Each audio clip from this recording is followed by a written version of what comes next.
On va tester à votre déprime post-rupture pendant un an, les week-ends seuls où vous ne saviez pas quoi faire de vos journées après 14 ans de mariage, à manger debout devant la télé et puis aller vous coucher pendant 48 heures.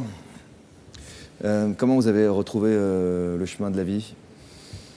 En fait, je voyais les gens qui sortaient les week-ends et je me disais, bon, ce serait peut-être bien quand même que je me dise aussi, que je me mette à sortir aussi. Et je me suis dit un jour, je ne sais pas pourquoi, j'ai eu un déclic en me disant, mais enfin Eva, t'attends que les gens viennent te sortir, mais après tout, c'est toi qui es disponible. Donc attends pas après les autres, sors. Et je suis allée au cinéma une seule fois, toute seule. Toute seule? Ouais. Et j'étais très contente parce que c'est vrai qu'après, je partageais pas le moment avec quelqu'un, mais bon, je me suis dit, après tout, je l'ai fait. C'est une petite victoire. Voilà. Le premier pas qui compte, hein, vraiment. Hein. Et après, je me suis rendu compte au travail qu'en discutant avec beaucoup de gens, il y avait aussi des gens qui étaient seuls et qui ne savaient pas trop quoi faire le week-end. C'est-à-dire qu'avant, vous n'osiez pas en parler comme si c'était un tabou. Ah, tout à fait. Marié 14 ans, ça veut dire que vous étiez mis en couple à quel âge? 19 ans et demi, je me suis mariée. Vous n'aviez pas connu une vie de jeune adulte seule, en fait. Non, non, non. Ouais, donc ça déboussole, ça. Toute seule à 35 ans, 34. Complètement, ouais. Et donc, après, je me suis rendu compte qu'il y avait beaucoup de gens les week-ends qui ne savaient pas trop quoi faire non plus.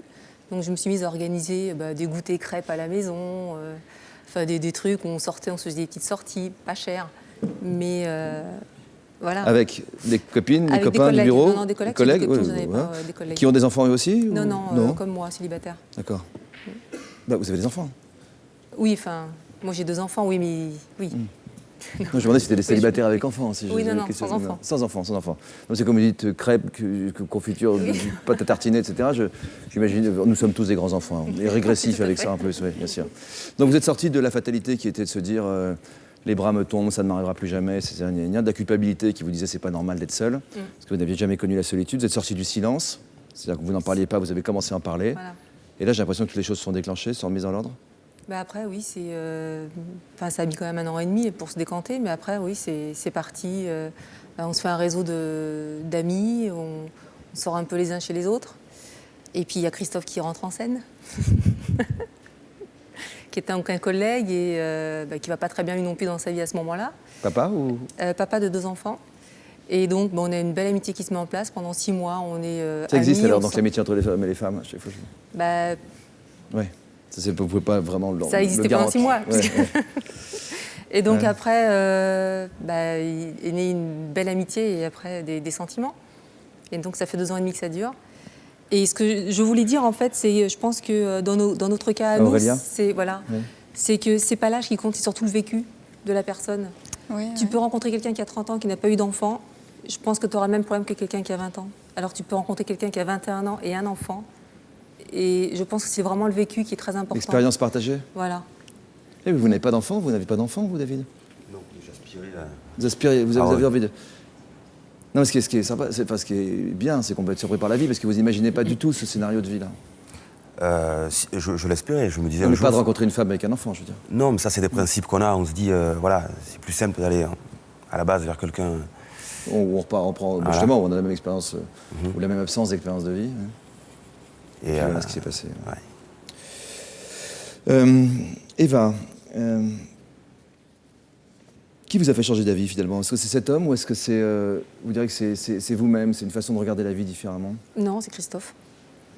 Comment il vous a éclairé, Christophe?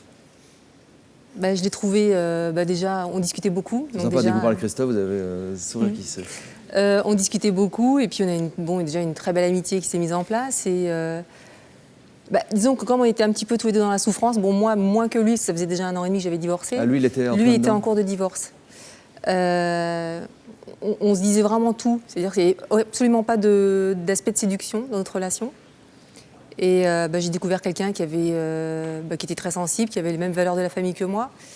Et puis c'est vrai que après, au début, je me disais, oh là là, j'ai pas envie de jouer l'infirmière.